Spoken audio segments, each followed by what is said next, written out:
Hello students, welcome to our YouTube channel JK blog spot. Students, आज हम discuss करने जा रहे हैं डायमेंशनल फार्मूलाज के मुतालिक। पहले हम बात करेंगे उन क्वांटिटीज़, उन फिजिकल क्वांटिटीज़ की जिनके डायमेंशन नहीं होते हैं, मीन्स के जो डायमेंशन लेस होते हैं, जिनके डायमेंशंस नहीं होते हैं या जिनके डायमेंशंस m0 l0 t0 होती है, मतलब डायमेंशन लेस क्वांटिटीज़। इसमें पहला आता है स्ट्रेन। अगर हम स्ट्रेन की बात करेंगे, स्ट्रेन किसके बराबर होता है? स्ट्रेन होता है change in dimension divided by original dimension. Strain change in dimension divided by original dimension. इसका मतलब ये हुआ कि जब हम डायमेंशन, ऊपर भी डायमेंशन दिया हुआ है, नीचे भी डायमेंशन दिया हुआ है। चेंज इन डायमेंशन का मतलब है जैसे कि हमारे पास डायमेंशन किसको हम कहते हैं? डायमेंशन होती है लेंथ, ब्रेड्थ, हाइट को हम डायमेंशन कहते हैं। ऊपर भी डायमेंशन है, नीचे भी डायमेंशन है, न्यूमरेटर में भी डायमेंशन है, डिनोमिनेटर में भी डायमेंशन है, लेकिन चेंज है, ये ओरिजिनल है, तो ये आपस में कैंसिल हो जाएंगे। तो जो हमारे पास नेट डायमेंशनल फार्मूला आएगी वो आएगी m0 l0 t0, राइट। इसके बाद अगर हम बात करेंगे रिलेटिव डेंसिटी की, आप परेशान मत होना कि जो ये स्ट्रेन है change in dimension divided by original dimension, ये कहां पे हमें मिलेगा? ये आपको जो आपके आगे चैप्टर्स आने वाले हैं, जैसे कि रिजिड बॉडी है, उसमें ये आएंगे, तो आपके ये फार्मूला वहां पे भी देखने को मिलेगी।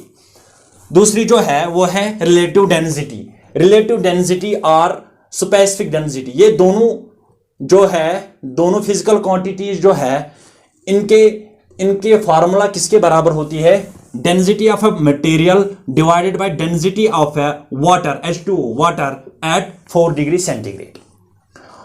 देखिए, जो ऊपर है वो डेंसिटी है, डेंसिटी ऑफ अ मटेरियल, और जो नीचे है वो भी डेंसिटी ऑफ अ वाटर है। तो डेंसिटी और डेंसिटी की जो फार्मूला है वो किसके बराबर है? Mass upon volume. डेंसिटी किसके बराबर होती है? Mass upon volume. तो ऊपर भी मास अपॉन वॉल्यूम है, तो नीचे भी मास अपॉन वॉल्यूम है। तो जो मास और वॉल्यूम और नीचे भी मास अपॉन वॉल्यूम है, तो ये डेंसिटी तो है। डेंसिटी की फार्मूला तो सेम तो रहेगी ना, क्योंकि ऊपर भी डेंसिटी है, नीचे भी डेंसिटी है। जो ऊपर वाले डेंसिटी के जो डायमेंशंस निकलेंगे, वही डेंसिटी नीचे वाले डेंसिटी के भी निकलेंगे, वही फार्मूला नीचे वाली डेंसिटी की भी होगी। तो ये आपस में कैंसिल हो जाएगी। तो नेट जो डायमेंशनल फार्मूला आएगी वो भी आएगी m0 l0 t0।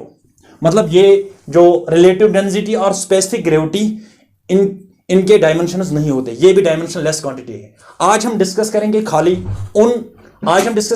उन फिजिकल क्वांटिटीज की जिनके डायमेंशन नहीं होते हैं। दूसरा जो आता है कोएफिशिएंट ऑफ फ्रिक्शन। जो कोएफिशिएंट ऑफ फ्रिक्शन होता है वो किसके बराबर होता है? Frictional force divided by normal reaction. Force तो आपको पता है, फोर्स के किसके बराबर होता है? Mass into acceleration. और जो नॉर्मल रिएक्शन है, ये रिएक्शन भी फोर्स होता है, लेकिन जो नॉर्मल रिएक्शन होता है ये इसका अपोजिट होता है। अपोजिट तो है लेकिन फोर्स तो ही है ना। तो फोर्स की फार्मूला भी यहां पे मास इंटू एक्सेलरेशन होगी। तो मास एक्सेलरेशन से कैंसिल हो जाएगा, मास से कैंसिल हो जाएगा। तो जो हमारे पास नेट आएगा वो भी आएगा हमारे पास डायमेंशनलेस क्वांटिटी। तो वो भी किसके बराबर होगी? वो भी होगा m0 l0 t0 के बराबर। मतलब कि कोएफिशिएंट ऑफ फ्रिक्शन ये भी डायमेंशनलेस क्वांटिटी है। इसके बाद नेक्स्ट कौन आता है? नेक्स्ट आता है poisonous ratio.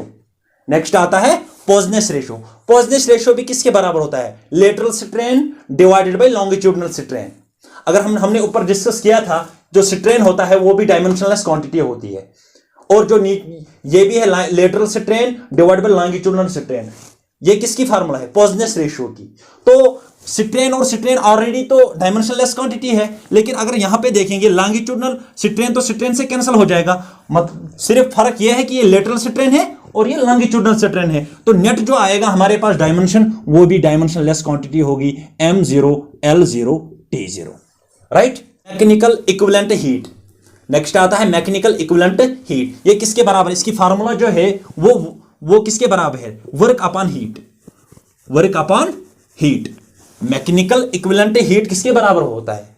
Mechanical equivalent heat work upon heat के बराबर होता है। ये जो वर्क, पहला वर्क एंड हीट, ये दो फिजिकल क्वांटिटीज ऐसी है जिनके डायमेंशन सेम होते हैं। इनके डायमेंशन होते हैं m1 l2 t to the power -2। इनके डायमेंशंस सेम होते हैं। तो ऊपर जो आएगा हमारे पास वो आएगा m1 l2 t-2, नीचे भी आएगा m1 l2 t-2। ये आपस में कैंसिल हो जाएगी, तो जो हमारे पास नेट डायमेंशन आएगा वो भी आएगा same as dimensionless quantity m0 l0 t0, right. तो नेक्स्ट की हम बात करेंगे तो रिफ्रैक्टिव इंडेक्स किसके बराबर होता है? Velocity of light divide by velocity of light in vacuum. Refractive index velocity of light divide by velocity of light in vacuum, ये आपने 10th क्लास में पढ़ा होगा। तो velocity of light divide by velocity of light in vacuum. Velocity of light ऊपर भी है नीचे भी है, वेलोसिटी ऑफ लाइट है तो डिफरेंट। ये वेलोसिटी ऑफ लाइट है, ये वैक्यूम में, ये मटेरियल में होगी तो ये वैक्यूम में होगी। इसमें मटेरियल होगा, इसमें मीडियम होगा, इसमें वैक्यूम है, तो ये आपस में कैंसिल हो जाएंगे। तो जो हमारे पास नेट आएगा वो भी आएगा m0 l0 t0। जो यहां पे मैंने किया था work upon heat m1 l2 t-2, ये मैं आप नेक्स्ट वीडियो में आपको समझाऊंगा कि ये डायमेंशन फार्मूलाज हम किस तरह करेंगे। लेकिन हमने बेसिक लेवल ली है कि पहले हमने बात की उन डायमेंशनल क्वांटिटीज की जिनके डायमेंशन नहीं होते हैं। अब जब हम नेक्स्ट वीडियो हमारा होगा तो उसमें हम आपको सिखाएंगे कि जिन फिजिकल क्वांटिटीज को डायमेंशन होते हैं वो कैसे निकाले जाते हैं, मैं आपको सिखाऊंगा। आप हमारे साथ बने रहिए तब तक। दूसरा है एंगल। पिछले वीडियो में मैंने आपको बताया था कि जो एंगल है वो किसके बराबर होता है? Arc upon radius. आपको पता है आर्क क्या होती है? ये भी लेंथ एक होती है, लेकिन ये स्मॉल पार्ट ऑफ सर्कमफेरेंस होता है। Small part of circumference. If we take a circle with centre O and we take a small part of a circle and we consider a small part of a circle, circumference of a circle means कि we take a L and its radius is R। तो जब हम बात करते हैं कि जो circle का जो ये स्मॉल पार्ट, सर्कमफ्रेंस का ये स्मॉल पार्ट, ये भी एक लेंथ है और जो रेडियस ये भी एक लेंथ है, तो ऊपर भी लेंथ आएगी नीचे भी लेंथ आएगी, तो ये आपस में कैंसिल हो जाएंगे। जो नेट हमारे पास डायमेंशन आएगा वो भी आएगा m0 l0 t0। यहां पे समझिए, एक बात जरूरी कहनी है आपसे कि जब जो हर कोई क्वांटिटी जो डायमेंशन लेस होती है, कभी कभार उनके यूनिट्स भी होते हैं। ये जरूरी नहीं है कि अगर कोई फिजिकल क्वांटिटी डायमेंशन लेस होती है तो उसके यूनिट्स भी नहीं होंगे, नहीं, ये गलत है। क्योंकि कभी कभार जो डायमेंशन लेस क्वांटिटी होती है उनके यूनिट्स होते हैं। मान लीजिए, तो अगर हम बात करेंगे एंगल जो है, इसका जो यूनिट है वो रेडियन है। इसका जो यूनिट है वो रेडियन है इसका एंगल, रेडियन है इसका यूनिट। किसका? एंगल का यूनिट है रेडियन, लेकिन ये डायमेंशन लेस क्वांटिटी है। तो इससे हमें पता चलता है कि कभी कभार डायमेंशन लेस क्वांटिटीज के यूनिट्स भी होते हैं। जैसे कि एवोगाड्रोस नंबर जो है वो डायमेंशन लेस क्वांटिटी है, लेकिन उसका जो यूनिट है वो मोल इनवर्स है, ये आपको पता होगा।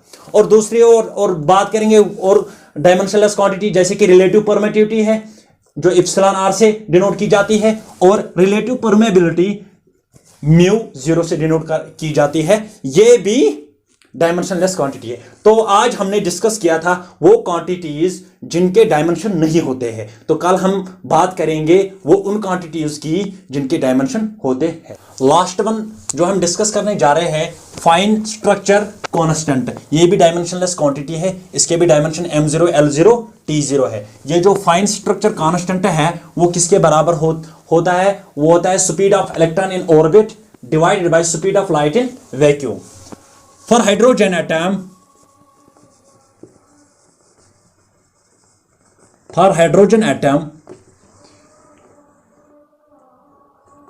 फाइन स्ट्रक्चर कांस्टेंट जो है वो है 1/33137 के बराबर। For hydrogen atom fine structure constant 1/137 के बराबर है। अगर हम हाइड्रोजन एटम की बात करेंगे, हाइड्रोजन के अंदर एक प्रोटॉन होता है और एक इलेक्ट्रॉन होता है जो ऑर्बिट में रिवॉल्व करता है। तो अगर हाइड्रोजन एटम की बात करेंगे, इसका फाइन स्ट्रक्चर कांस्टेंट जो है वो 1/137 है।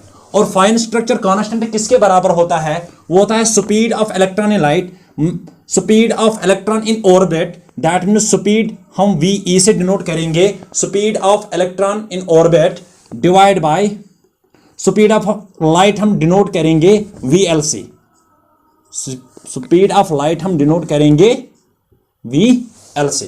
इसको क्रॉस में लीजिए, ये आएगा VL/137 into VC, that means is equal to VC, is equivalent to VC. That means VL is speed of light in vacuum, VE is speed of electron in orbit. तो हमें पता है स्पीड ऑफ लाइट कितनी होती है, वो होती है 3 × 10⁸ मीटर पर second divided by 137 equals to VE. What is VE? V is velocity of speed of electron in orbit. तो speed of electron in orbit किसके बराबर निकलेंगे?